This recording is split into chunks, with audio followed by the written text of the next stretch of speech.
out in my shed again. It's been raining all day. It's raining again now.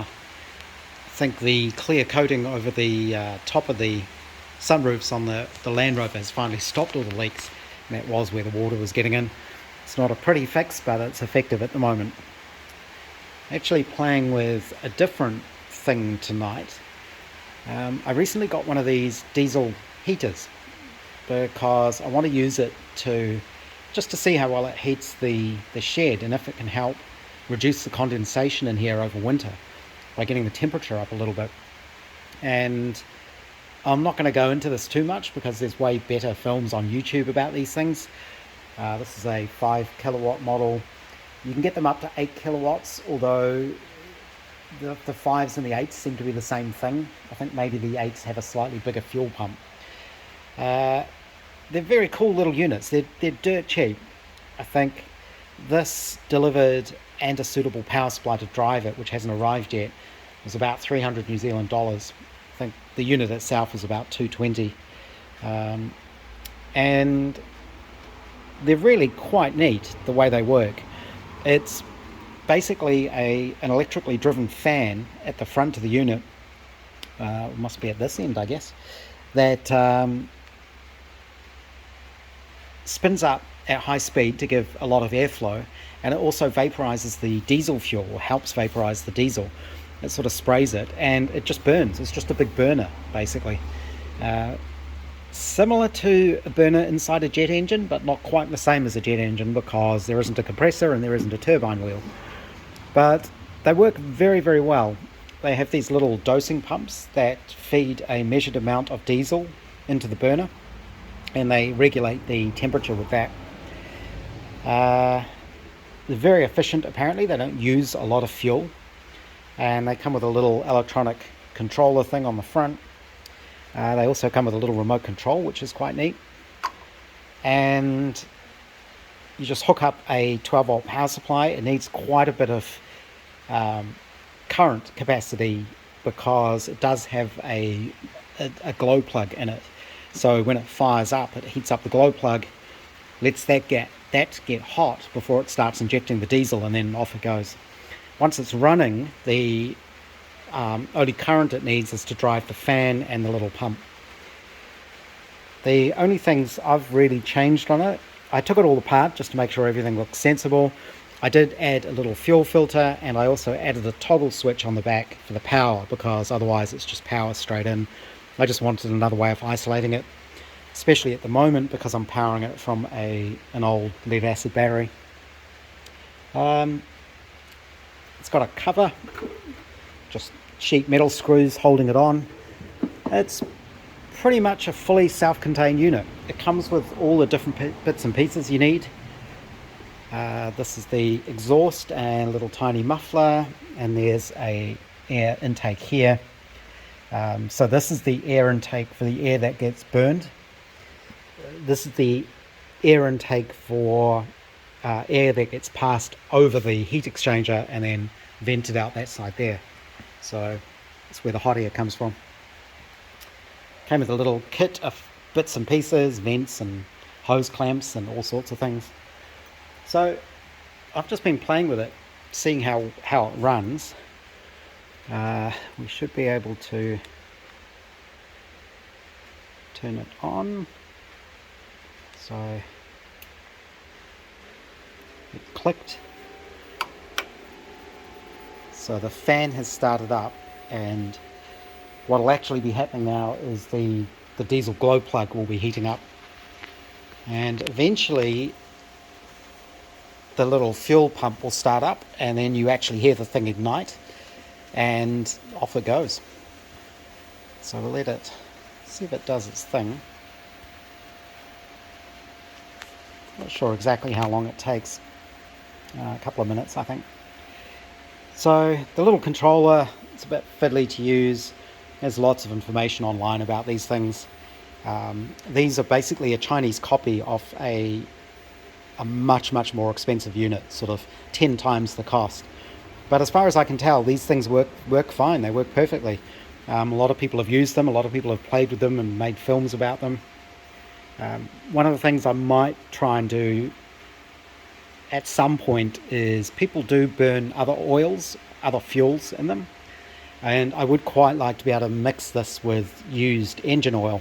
I'd probably filter it first, and I wouldn't burn too much, so maybe 10% oil in with the diesel, really just to get rid of it, because there's no easy way for me to dispose of it down here, I think.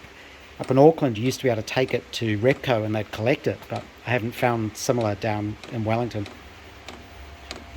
So the little fuel pump is going now.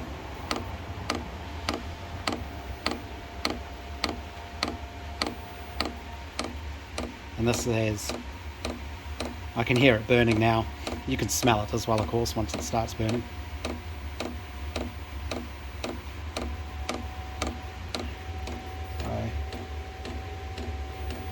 And the air coming out of it now is definitely getting warmer.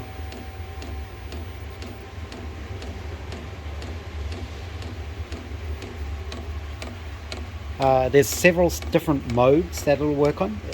You can set a temperature and it'll try to get to that temperature.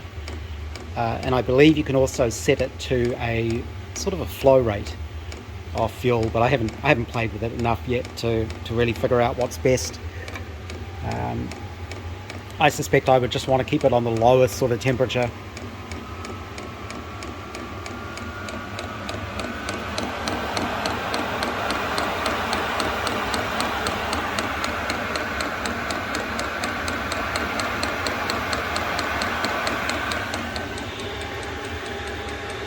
So it's actually going quite well now. I can feel the hot air coming out of it. It heats up really quickly. So maybe that took, 5 minutes or so.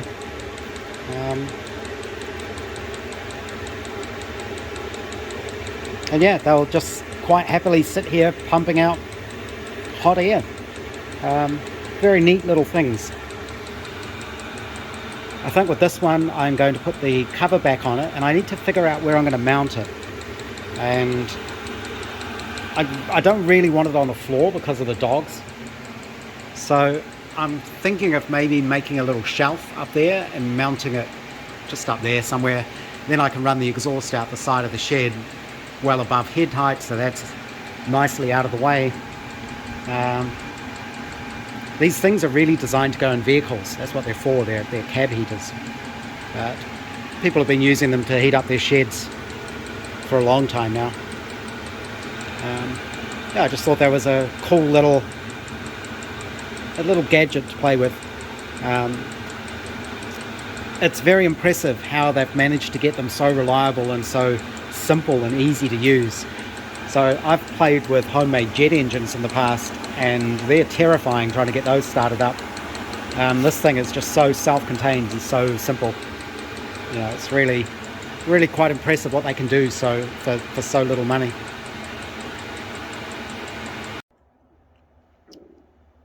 I'm in my lab at the moment playing with a little power supply that I want to use on the diesel heater. So a good power supply is an Xbox One power supply, and if you can find them in op shops, that's really good, but I didn't fancy my chances, so I bought a knockoff one on Trade Me for cheap, not expecting too much, and wasn't disappointed with not expecting too much. So there's no way this is going to supply the power that it says it will. The label on the bottom of it says that it'll do 17 amps, and as soon as you see the thickness of the wires on here, you realize no, there's no way it's going to do that much. The box actually says it'll do 10 amps, and I've kind of gone through and had a look at the circuit. You can see things like this is the switching MOSFET that will turn the power on and off. That's only rated for 10 to 12 amps, I think. So it's probably more like a 10 amp supply, not 17 or whatever it is they claim. There are a few other interesting things. It's not too bad the way it's made. It's missing a few bits and pieces that they've taken out to save money, I guess. It's just a simple switch mode power supply. There isn't really too much to these things. I don't know what the quality of the caps and things like that is going to be like. I don't know how reliable it'll be, but for the diesel heater, it only has to power the glow plug for a short time and then run the fan and the little controller. So I think this will do the trick, but you can tell it was made in China and it was made cheaply. So it came with a lump of steel, literally a lump of steel, just sort of sitting in there. I don't know if the idea of that is to provide extra heat sinking or just to give it some weight so it feels like there's something in there. I thought that was quite funny. Looks like nice steel though. So that was literally just loose in there. And the other thing I did is cut the connector off because I'm just going to put ring terminals on it. And basically I measured, because you can look up the pinouts for these. This is a standard Xbox connector. And the red and the black wires, the positive and negative, the easiest wires to understand what they are and get right, are soldered on backwards. So you can see there that the 12 volts is going to the black wire and the ground is going to the red wire. So that's not so good. But I'm going to give it a try because it was cheap and I'm not going to be running it anywhere near its supposed maximum capacity. I'm going to replace these wires with decent ones. I did measure the current that the machine drew when the glow plug was on. I think it was about 4 or 5 amps, so it's not really a huge amount. This should be okay, but I'm not likely to be running the heater when I'm not there. I don't know that I trust them that much. Same with the power supply. So I'm gonna rewire this and we'll see how it goes. Okay, it only took about an hour and a couple of beers to decide, yeah, I'm not going to use this cheap, crappy Chinese power supply. I just don't trust it at all. There's no protection in it. They're just bad. That wasn't worth the money. So I went through my junk box and instead came up with this, which is a very old ATX computer power supply. So I can't even remember where I got this from. I had it in a computer I built years ago inside a 50 caliber ammo tin. Just a little tiny portable computer. But these computer power supplies, even the old ones, will do impressive amounts of current. So this will do 24 amps at 12 volts, which is easily enough to run this little thing. So it takes a little bit of modification to get these to work standalone, but that's all really well documented online. I just remove all of the wires, basically take them apart, remove all of the wires, solder in the new wires, put in what you need to get the power supply to actually switch on, and they make really good 12 volt power supplies. The good things about these is they are reliable and they've got a lot of protection built in. So this cheap Chinese thing where the label doesn't even match what it does is liable to burst into flames. These are a lot more reliable, have all sorts of protection, are likely to shut down if anything goes wrong, and are less likely to burn your house down. Which is a funny thing to say when you're talking about powering a machine that's vaporizing diesel and burning it. So it's all relative, I guess. But that power supply should be a lot more reliable. Computer power supplies also will run for a long time. They're used to being left on. That's not going to hurt them at all. The only thing that'll eventually wear out is the fans on them, and you can replace those. So that's what I'm going to use.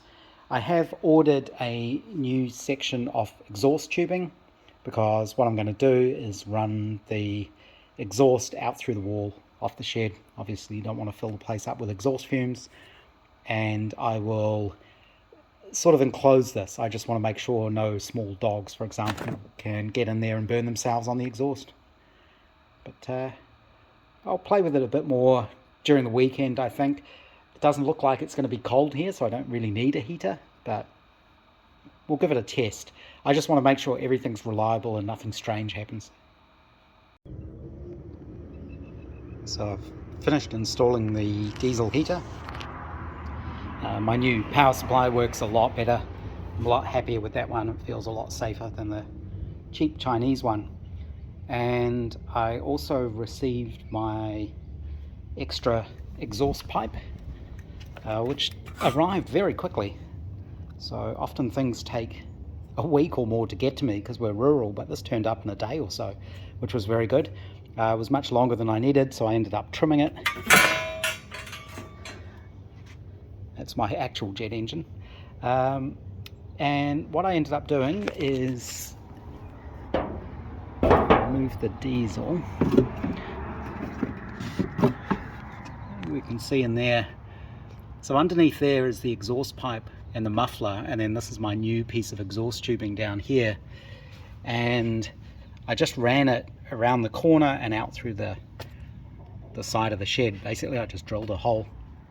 The wooden piece here is just to block that off, just so no small dogs can get their noses in there, because it does get hot. It's an exhaust pipe, so it does get very hot.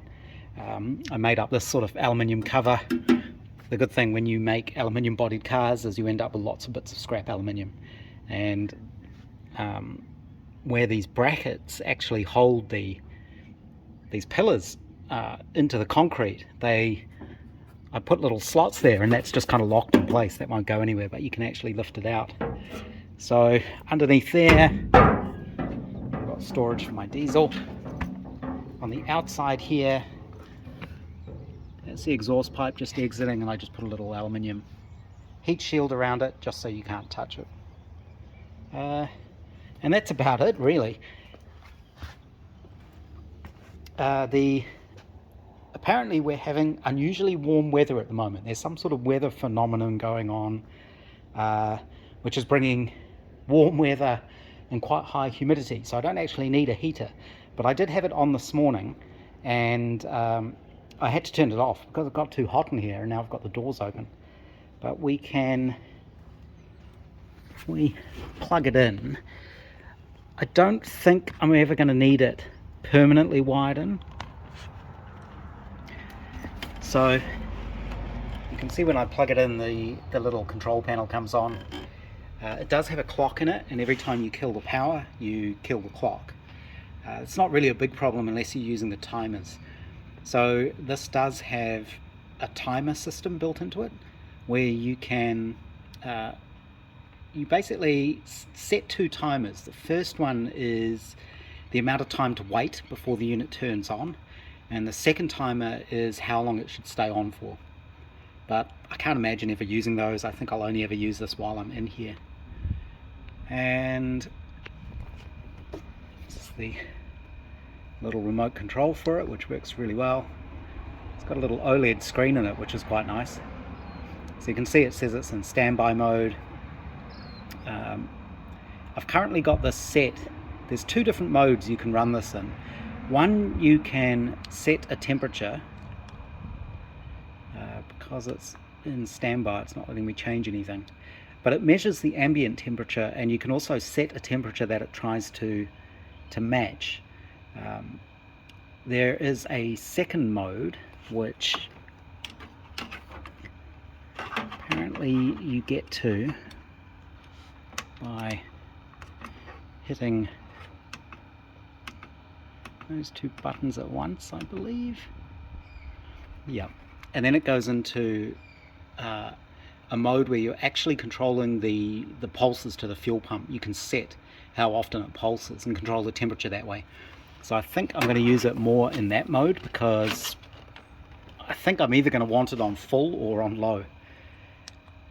So if we wait for it to connect, turn it on, you just hit the on button, hold it for a sec. I heard it click on and you can hear the fan start up.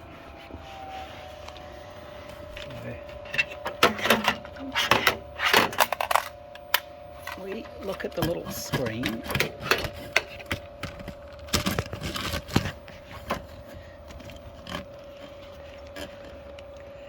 So the little screen here shows you the fan. That red symbol is the glow plug. The little flashing lights at the bottom just mean that there is air flowing in and exhaust flowing out. This is the time. Because I've only just turned it on, it's only showing 2 minutes. And there's a little bar graph display along the middle there that shows you the temperature of the burner, off the inside of the unit. So the glow plug is on. If we wait a little while, we should hear and see the fuel pump come on, and then the thing just kind of self-ignites and off it goes. Let's see how long it takes. I think it takes about a minute or two. But having it down here makes it's out of the way, it's on the floor, so it's not going to fall off the wall or anything if there's an earthquake.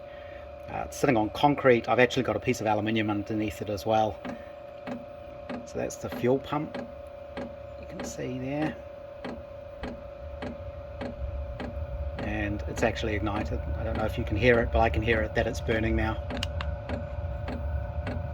And then instead of setting a temperature, I can set the fuel pulse rate. So you can make that go up and down.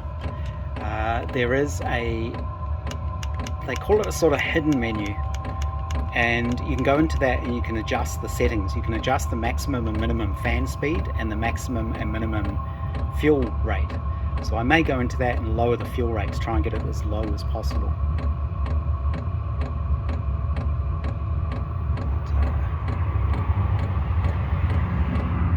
See, the temperature just went up 1 bar and I can feel the heat coming out of it already. Controller just clips in there. The little remote's quite cool because it shows you all of this as well, or a lot of this. So you can see there, set flow rate.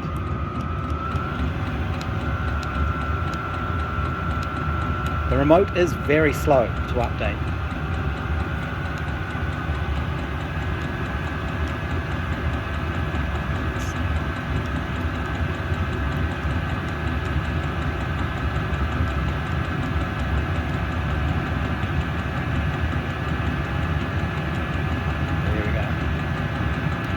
That's now pumping out hot air.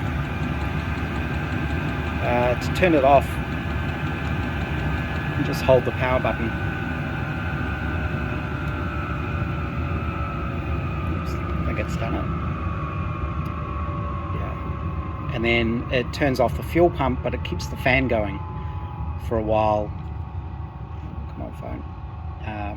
It keeps the fan going to keep everything cool so that it gets a chance to cool down. So one thing you have to remember is not to just turn off the power supply, because then it won't do that cool down. But that's really all there is to it. I'm not sure how long I had it on for this morning, a couple of hours I think.